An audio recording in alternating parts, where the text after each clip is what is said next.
Salut à vous, donc deuxième vidéo sur la thématique de la résilience énergétique urbaine.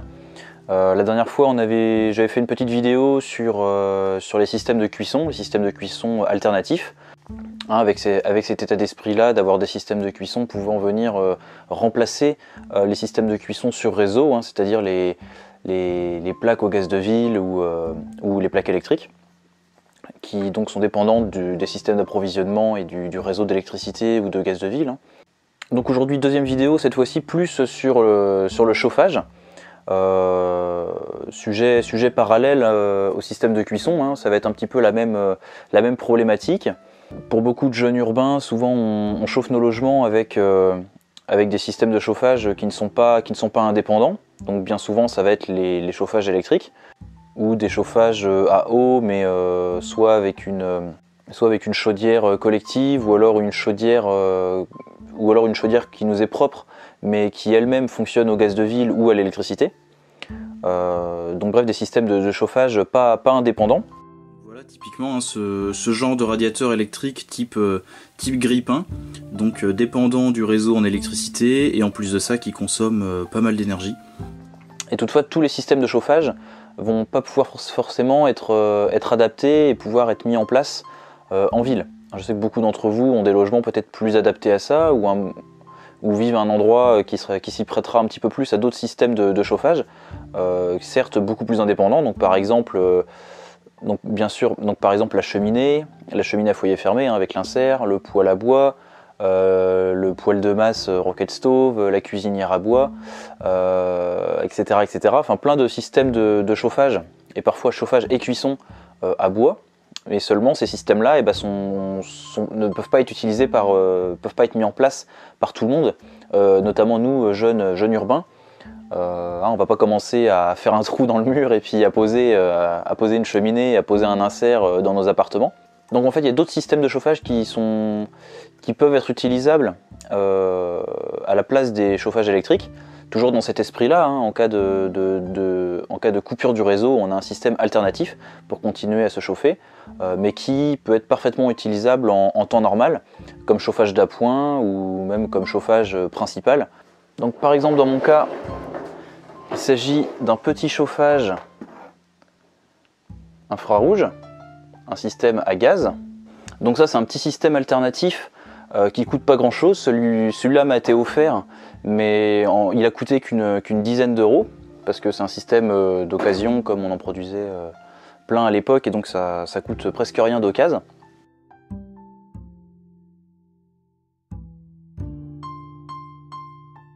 Donc c'est un petit peu comme les poêles à pétrole, à la différence que si on part sur des poêles neufs, les poêles à gaz sont moins chers que les poêles à pétrole, je viens de vérifier. Et également, c'est peut-être plus économe en combustible, en l'occurrence le gaz. Et également, il n'y a pas d'odeur, comme on a avec le poêle à pétrole, qui a vraiment une odeur de pétrole caractéristique. Et en plus de ça, c'est plutôt puissant. Donc donc là, sur ce type-là, il peut y avoir deux puissances avec donc deux espèces de résistance, comme vous voyez. Mais en le faisant tourner comme ça au minimum, ça suffit largement. Et donc ce poêle-là est monté sur roulette pour pouvoir l'installer où on veut dans le logement. Et donc ça tourne avec des bouteilles de 13 kg, avec voilà, tout simplement un petit flexible neuf. Et voilà, on peut chauffer le logement en fait très rapidement. Là je suis dans une pièce fermée. J'ai fermé les portes pour chauffer simplement cette pièce-là. Et la température monte vraiment rapidement à l'intérieur de la pièce. Et ça sans consommer trop de gaz. Donc système plutôt intéressant pour ça. Donc comme je disais, c'est possible d'aller vers des poêles à pétrole aussi. Mais voilà, les poêles à pétrole ont une odeur, coûtent plus cher, sont peut-être plus dangereux étant donné qu'il y a un carburant liquide. Je sais pas trop. En tout cas, voilà, moi je préfère le système à gaz pour ça, d'autant plus que comme là on est comme on est sur une bouteille de butane de 13 kg, si besoin je peux récupérer cette bouteille là et m'en servir pour la cuisine. Ça fait les deux en un, d'autant plus que là c'est le type de bouteille peut-être le plus économique, hein, les bouteilles de 13 kg dont de 14 kg, dont la recharge est à une trentaine d'euros. C'est l'une des bouteilles qui coûte le moins en fait, mais par contre effectivement elles sont grosses et lourdes, donc c'est peut-être pas le système le plus adapté pour tout le monde. Donc voilà, très bon système, le logement est vite chaud.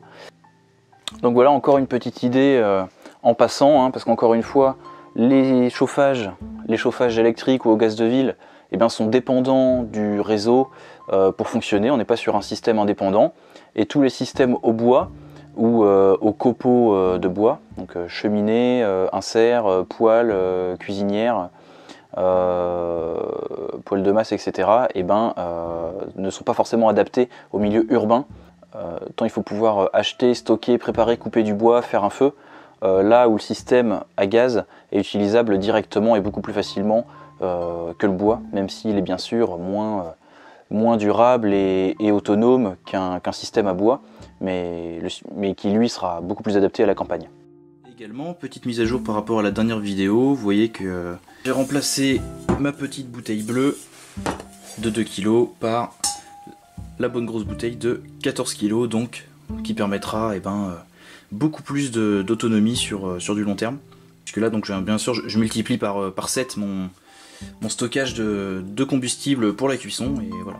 Ça me permettra d'avoir un système beaucoup plus durable que la petite bouteille de 2 kg, et également beaucoup plus économique, étant donné le coût au kilo de la recharge. Donc voilà pour cette petite idée, hein, juste un seul exemple ce coup-ci. J'espère que j'aurai fait découvrir aux plus jeunes un système un petit peu plus ancien. Donc voilà, comme d'habitude, hein, si vous avez des questions, n'hésitez pas, les commentaires sont faits pour ça. Et je vous dis à très bientôt pour une autre vidéo. Salut!